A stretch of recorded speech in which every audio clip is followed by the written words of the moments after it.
I am responsible for school enrichment and social cohesion. I'm a manager of that.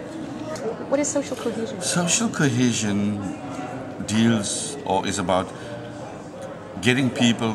Okay, South Africa had a very divided past because of apartheid. People were separated racially and ethnically, and that took place over 350 years. Now that we've got a democracy and a new constitution, people are still living separate lives because people have been separated physically and they go to different schools. What we're trying to do through social cohesion to get people to mix racially, culturally and socially. So that's what we deal with in terms of social cohesion. But it's more complex than that, you know. Yeah. Like we talk about, what are values? How do we instill those kind of values about respect, Ubuntu, dignity, truth, and so on. And through the process of social cohesion, we try to instill those values. Ubuntu is an African concept, is about living and sharing resources. Basically, very simple philosophy of sharing what you have. That's Ubuntu. And sharing resources means everything.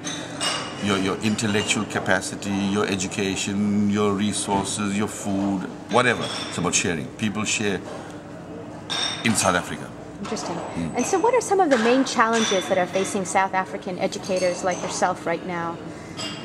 One of the things I think is, again, because of apartheid, people were separated racially, culturally, ethnically. And through that separation, we had different education departments. As some speakers said, 16 or 17 education departments. That means teachers were trained separately. And each one of those education departments had different values and systems. And those values and systems were about promoting apartheid. The biggest challenge is how do we get teachers who are still in the system that have been trained through the apartheid education system to think in a new paradigm. And for us, that's the biggest challenge with regard to teachers. And if you don't have those teachers to have the skills, then of course you won't have your learners coming up with those skills of, thinking critically. And for us, critical thinking is a very important tool to have.